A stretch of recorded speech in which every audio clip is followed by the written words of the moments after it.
Yogendra Singh ji party. धन्यवाद सभापति महोदय, मुझे आपने बोलने का मौका दिया। और सबसे बड़ी चीज, विश्वविद्यालयों से जुड़ी हुई चर्चा चल रही है, कुल गुरु की बात चल रही है। गुरुर ब्रह्मा गुरुर विष्णु गुरुर देवो महेश्वराय गुरुर साक्षात परब्रह्म तमसे श्री से गुरुवे नमः। गुरु की जब बात करते हैं तो अपने आप में बहुत बड़ी एक छवि होती है। कुल गुरु की चर्चा चल रही है, कुलपति की जगह हम कुल गुरु का नाम ले आ रहे हैं। मैं स्वागत करता हूं आपका, आप ले आए, बहुत बढ़िया काम कर रहे हैं। मेरे से पहले माननीय भरतपुर से आने वाले सदस्य ने कई सारी चीजें कही। सही बात है कि साहब यूजीसी आपको वैलिड करेगी नहीं करेगी, क्या पता कल के समय में कुलगुरु कहीं पे साइन करते हैं, वो डिग्री अगर कैंसिल हो गई तो क्या होगा। हमारे यहां से कोई ग्रेजुएट करके कोई फॉरेन जा रहा है और वहां पे सब देखता है कि साहब वाइस चांसलर के सिग्नेचर ही नहीं है, तो उसको 4-4 बार धक्के खाने पड़ेंगे। आप इसके लिए कुछ ना कुछ एक ठोस चीज ले आए, मेरा तो यही निवेदन है। क्योंकि गुरु की बात है तो मैं उनके सामने या उसके विषय में आपके खिलाफ तो नहीं बोलूंगा, और गुरुओं की तो इज्जत हमेशा हम करते ही आए हैं। गुरु गोविंद दोनों खड़े काके लागू पाए, बलिहारी गुरु आपने गोविंद दियो बताए। बहुत बड़ा नाम है, आप करें, स्वागत है आपका। पर मेरा निवेदन है कि आप विश्वविद्यालयों के बारे में भी सोचें। मैं जोधपुर यूनिवर्सिटी में 2019 से लेकर 22 तक छात्र संघ का अध्यक्ष रहा, खूब बार धरने दिए, प्रदर्शन किए। एक बार की मैं आपको बात बता रहा हूं कि पिछली बार पेंशनर जो है, जो लगभग अपना पूरा जीवन वहां पे निकाल के आते हैं, वो सारे लोग बुजुर्ग, हरिमोहन जी साहब सबसे वरिष्ठ हैं। हरिमोहन जी साहब 70, 75 साल के हमारे जो बुजुर्ग हैं, जिन्होंने पूरा जीवन दिया है, वो सड़कों पे आए, धरने दिए। मैंने कहा क्या हुआ साहब, तो कह रहे हैं कि साहब हमने पूरा जीवन इस संस्था को दे दिया, आज के समय में ये संस्था हमें पेंशन तक नहीं दे पा रही। आप विचार करें कि चतुर्थ श्रेणी का कोई कर्मचारी है जिसकी पेंशन कुल मिला के 10,000 है, अगर 6 महीने तक आप उनको पेंशन नहीं दोगे तो उसकी क्या स्थिति होगी। होली दिवाली हमारे लिए गई है, हमारे लिए तो खूब सारे लोग आते होंगे मिठाइयां लेके, उनके लिए, उनके बच्चों के लिए, पोतों के लिए मिठाई कौन ले जाएगा, क्या स्थिति होगी। तो कहीं ना कहीं फाइनेंशियल क्राइसिस के अंदर हमारी सारी यूनिवर्सिटीज फाइनेंशियल क्राइसिस से गुजर रही है। हम उसको अपलिफ्ट कैसे करें, उसके बारे में चर्चा करने की ज्यादा जरूरत है। अब बात करें स्टाफ की, यूनिवर्सिटी के अंदर सारे प्रोफेसर्स के पद खाली पड़े, असिस्टेंट प्रोफेसर्स के पद खाली पड़े, टीचिंग नॉन टीचिंग के सारे पद खाली पड़े, कोई बात करने के लिए तैयार नहीं है। जो गेस्ट फैकल्टी पे जो प्रोफेसर्स आ रहे हैं, जो पढ़ाने के लिए आ रहे हैं, वो इसी उम्मीद के साथ कि कभी ना कभी सरकार कोई ना कोई ऑर्डिनेंस लाएगी और हमें परमानेंट करेगी। तो मेरा तो निवेदन है कि जो गेस्ट फैकल्टी पे आ रहे हैं, आप उनको परमानेंट करें। नॉन टीचिंग के जो स्टाफ है, लगभग काफी लोग तो ऐसे हैं जिन्होंने पूरा जीवन दे दिया, अभी तक वो टेम्परेरी है, उन लोगों को आप परमानेंट करें। साथ ही साथ मैं स्टूडेंट्स की बात करूं, आप बहुत एक्टिव हैं, माननीय मंत्री जी बहुत लांठा है, आपसे तो मेरा ये निवेदन है कि आप उन यूनिवर्सिटीज में, उन हॉस्टल्स में, उन विद्यार्थियों के साथ में एक एक दिन, एक एक रात गुजार के आए। आप वहां की हॉस्टल्स की स्थिति देखें, वाकई लगेगा स्टूडेंट्स को कि हमारे माननीय मंत्री जी बहुत एक्टिव हैं। आप वहां पे जाएंगे तो देखेंगे कि साहब हमारे पास क्वालिटी की कोई कमी नहीं है, कोई कमी नहीं है, बहुत ब्रिलियंट स्टूडेंट हमारे यहाँ पे।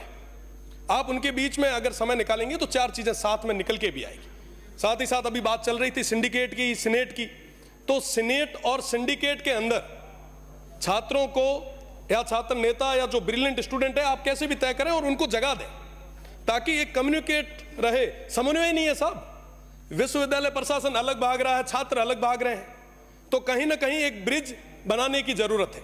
मेरा निवेदन है कि आप इस बारे में भी सोचें।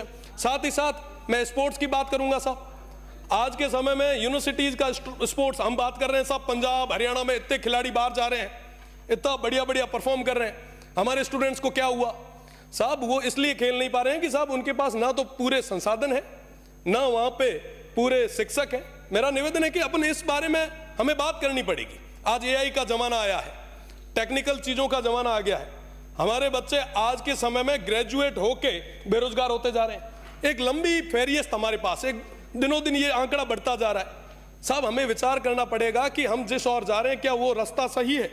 साथ ही साथ मेरा तो यही विशेषकर निवेदन माननीय मंत्री जी से रहेगा कि आप वहां जाएं। साथ ही फीस का मामला है, बहुत बड़ी चीज है, बहुत गंभीर समस्या है माननीय सभापति जी। मैं उस छात्र संघ का अध्यक्ष भी रहा, छात्रों के बीच में काम करने का मुझे मौका भी मिला। वेस्टर्न राजस्थान की सबसे बड़ी यूनिवर्सिटी थी, मैं वहां देखता था कि साहब ग्रामीण परिवेश से जो आने वाला विद्यार्थी है वो अपनी ग्रेजुएशन के साथ साथ तैयारी भी करता है। कई सारे हमारे भाई ऐसे हैं जो कहीं ना कहीं काम भी कर रहे हैं, पार्ट टाइम जॉब भी कर रहे हैं। आप उन पे फीस बहुत ज्यादा तरीके से बर्डन डाल रहे हैं। आप विचार करें कि पिछले 2 साल पहले मैं एक बार देख रहा था, अखबार देख रहा था, उसमें लिखा हुआ आया कि साहब 4 गुना हमने फीस बढ़ा दी। इस तरीके से अगर हम फीस लाते गए तो साहब ग्रामीण परिवेश से आने वाला वो विद्यार्थी है वो कहां जाएगा, वो कैसे तैयारी करेगा? तो कहीं ना कहीं उनके हितों के बारे में भी सोचने की जरूरत है। साथ ही साथ क्लासेज वगैरह की अगर मैं बात करूं, लगभग सभी विश्वविद्यालय से निकल के आए हैं, हमारे मनीष भाई हंस रहे हैं। तो मनीष भाई आप देखते होंगे कि कहीं पे भी क्लासेज पूरे तरीके से नहीं लग रही।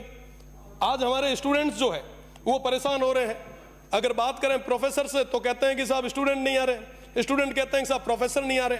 तो ये जो सिस्टम है इसको सही करने की जरूरत है। और मैं दावे के साथ कह रहा हूं कि अगर हमने समय रहते इस सिस्टम को सही नहीं किया तो कोलैप्स हो जाएगा ये सिस्टम। आज के समय में हम यहाँ पे जितने भी सदस्य बैठे हैं, कई सारे हमारे जो वरिष्ठ सदस्य हैं वो छात्र संघ से जीत के आए हैं और निश्चित रूप से छात्र संघ चुनाव जो है वो बहुत ज्यादा जरूरी। मैं सभापति महोदय आपके माध्यम से सरकार का ध्यान आकर्षित करना चाहूंगा, अगर छात्र संघ चुनाव नहीं होते तो पश्चिमी क्षेत्र के, पश्चिमी राजस्थान के उस रेगिस्तानी क्षेत्र से निकल के मेरा जैसा एक जो मध्यम परिवार से आने वाला विद्यार्थी है वो यहाँ पे नहीं बैठ पाता। तो निश्चित रूप से आप लोग भी सारे ही लगभग हम एक लोअर मीडियम फैमिली से आते हैं। यहाँ पे मनीष भाई बैठे हैं, माननीय बायतू से आने वाले सदस्य हैं, शेरगढ़ से आने वाले सदस्य हैं, कई सारे हमारे लोग। ये तो मैं राजस्थान यूनिवर्सिटी की और जोधपुर यूनिवर्सिटी की बात कर रहा हूं, उसके साथ ही साथ सुखाड़िया से आने वाले हमारे माननीय कृपलानी जी भी बैठे हैं। तो निश्चित रूप से ये छात्र संघ चुनाव होंगे तो नए युवाओं को राजनीति में आने का एक मौका मिलेगा। और निश्चित रूप से अगर आपको लग रहा है कि साहब चुनाव सही नहीं हो रहे तो आप उसके ऊपर कहीं ना कहीं 4 नियम ज्यादा लगाएं, लॉ एंड ऑर्डर को मेंटेन करने के लिए फोर्स ज्यादा लगाएं, पर छात्र संघ चुनाव कराएं ताकि नए युवाओं को आगे आने का मौका मिले। साथ ही साथ मेरा एक जो विशेष निवेदन आपसे मैं वापस माननीय मंत्री जी से करूंगा कि ये जो टेम्परेरी स्टाफ जो लगे हुए हैं टीचिंग और नॉन टीचिंग के, उनको आप परमानेंट जरूर करें। नई एक्टिविटीज को बढ़ाने के लिए हम प्रयास करें। वहां पे कैरियर काउंसलिंग की बहुत ज्यादा जरूरत है। आज के समय में कोई भी कैंपस के अंदर कैरियर काउंसलिंग के लिए नहीं आ रहा। विद्यार्थी हैं, ग्रेजुएशन कर लेते हैं, ग्रेजुएशन होने के बाद में कहीं ना कहीं दर दर की ठोकरें खाने पे मजबूर हो रहे हैं। अगर आप ये चीजें करवाएंगे तो निश्चित रूप से हमारे युवाओं को एक नई जगह मिलेगी। साथ ही साथ अभी चर्चा चल रही थी वाइस चांसलर और रजिस्ट्रार की। साहब मुझे कहते हुए बड़ा दुख होता है, माननीय भरतपुर से आने वाले सदस्य ने तो खुल के नहीं कहा, पर मैं सामने एक पट्टी लगी हुई देख रहा हूं, उस पर लिखा हुआ है कि भैया जो बोल रहे हो सत्य बोलो। और मैं सत्य बोल रहा हूं कि जो बड़ी अटैची लाता है उसको वाइस चांसलर बनाते हैं। वाकई जो ये कोई भी हो, कोई भी राज आया, चाहे पक्ष हो चाहे विपक्ष हो, निश्चित रूप से जो जितनी बड़ी अटैची लाता है उसको बड़ी यूनिवर्सिटी का चार्ज दे दिया जाता है। आप विचार करें, क्या वाकई वो बड़ी अटैची वाले कुल गुरु जैसे पद पे बैठने लायक है क्या? आप साहब बात करें रजिस्ट्रार की, कुलपति की, साहब ये तमाम लोग जो हैं इनको तो विश्वविद्यालय में अपना टेन्योर निकालना है। कुलपति का टेन्योर 3 साल का होता है, वो बड़ी अटैची दे के आते हैं, उनको तो ये लगता है कि साहब 3 साल में कैसे वापस इकट्ठा करें और जाएं।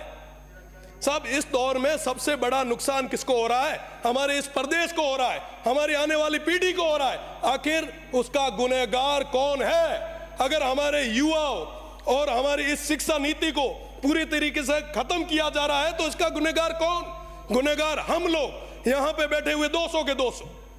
क्योंकि साहब ये चीज हो रही है, हम देख रहे हैं, पर भी हम चुप बैठे हैं, हम मौन बैठे। आखिर कब तक चलेगा ऐसे? साहब इन यूनिवर्सिटीज को बचाएगा कौन? हमारी इस शिक्षा की जो नीति है, ये जो संस्थाएं हैं, इनको बचाएगा कौन? बचाने के लिए लोगों ने हमें भेजा यहाँ पे, और माननीय मंत्री जी बिना तो हाथा जोड़ी करे थोरो है कि साहब आप इस ओर देखें, वरना वाकई ये सिस्टम लैप्स हो जाएगा। साहब रजिस्ट्रार और वाइस चांसलर को कोई लेना देना नहीं है, वो ठोक ठोका के अपने घरों घर चले जाते हैं। वो बेचारे जो नीचे बैठे स्टाफ है वो दुख के आंसू रोते हैं। वो कहते हैं कि साहब हम हमारी व्यथा कहाँ है, किसके आम? साहब कोई बात सुनने के लिए तैयार नहीं है, इनकी बड़ी बड़ी पहुंच है। मेरा तो निवेदन है कि आप एक एक दिन आप सर्किट हाउस में मत रुकिए, आप यूनिवर्सिटीज में रुकिए। उन युवाओं के बीच में नवाचार आएगा साहब, नए क्वालिटीज के लड़के आगे आएंगे, आपके लिए रिसर्च करने वाले लड़के आपको मिलेंगे। आप तो उनको आगे लाएं। निश्चित रूप से आप जो आज कुल गुरु का जो कर रहे हैं, मैं आपको धन्यवाद देता हूं, पर कुल गुरु के साथ साथ यूनिवर्सिटी को अपलिफ्ट कैसे करें उसके लिए भी बात करें। हमारी कॉलेजेस के अंदर आज के समय में ज्यादातर प्रोफेसर्स के पद जो है वो खाली पड़े, आप उनको भरें। साहब घना बेरोजगार आ रही, बहुत बड़ी गातो नहीं मीना बड़ा हुआ ना, अपलिफ्ट करो। बहुत बहुत धन्यवाद। जय हिंद, जय भारत।